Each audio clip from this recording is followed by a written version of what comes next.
Hi everyone, Mr. Davis here, and today I'm going to be reading you a story called The Snail and the Whale, which I'm sure many of you have probably heard before. So,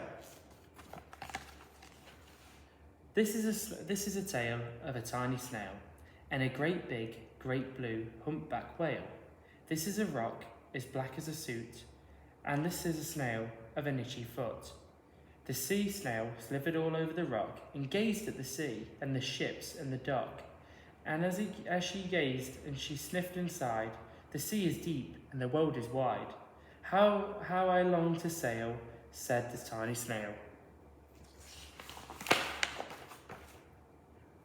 These are the other snails in the flock, who were all stuck tight to the smooth black rock, and said to the snail with the itchy foot, "Be quiet, don't wriggle, sit still, stay put." But the tiny sea snail sighed and sniffed, then cried, "I've got it, I'll hitch a lift."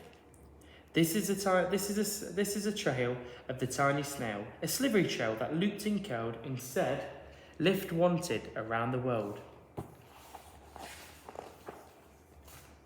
This is a whale who came one night when the tide was high and the stars were bright. A humpback whale, immensely long, who sang to the snail a wonderful song of shimmering ice and coral caves and shouting stars and enormous waves. And this is the tale of the humpback whale. He held it out of the starlit sea and said to the snail, "Come sail with me." This is a sea so wild and free that carried the whale and the snail on his tail to towering icebergs and far-off lands with fiery mountains and golden sands.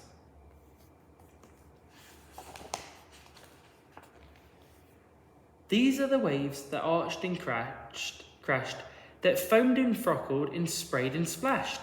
The tiny snail on the tail of the whale. These are the caves beneath the waves, where stripy fish with feathery fins and sharks with hideous toothy grins swam round the whale and the snail on his trail. Oh, the sharks gathering round here. This is a sky so vast and high, sometimes sunny and blue and warm, sometimes filled with a thunderstorm, with zigzag lightning flashing and frightening the tiny snail on the tail of the whale.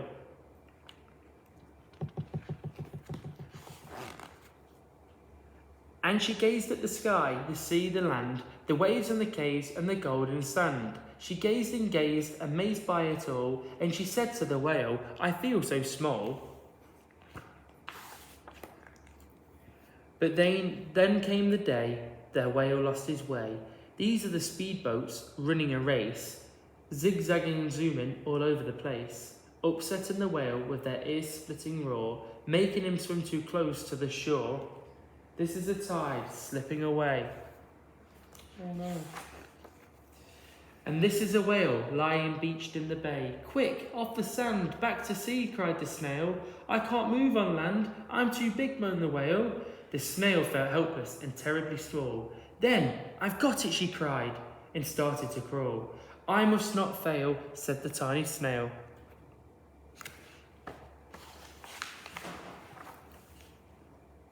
This is a bell on the school in the bay, ringing the children in from their play.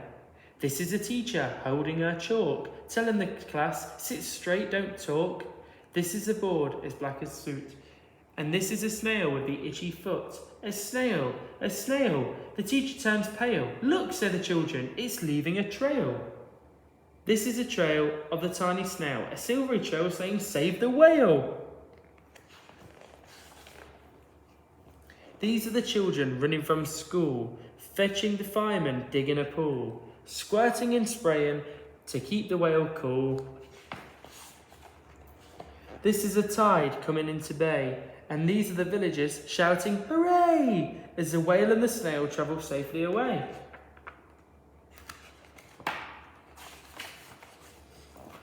Back to the dock and the flock on the rock, who said, "How time's flown, and haven't you grown?"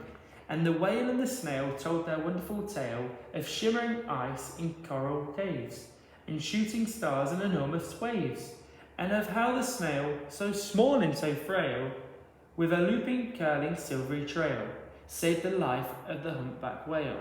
Then the humpback whale held out his tail, and on crawled the snail after snail after snail. And they sang to the sky, and they sang to the sea as all they set sail on the tail of the grey-blue humpback whale. There we go, all of them on the whale. And that is that story. So I hope you enjoyed the snail and the whale there. I've not read that one many times. My favourite book is The Gruffalo, but I know that we've read The Gruffalo before, so I thought I'd change it up a little bit and read something different. So I hope you all have a lovely weekend, and that was my book for this week. Thank you.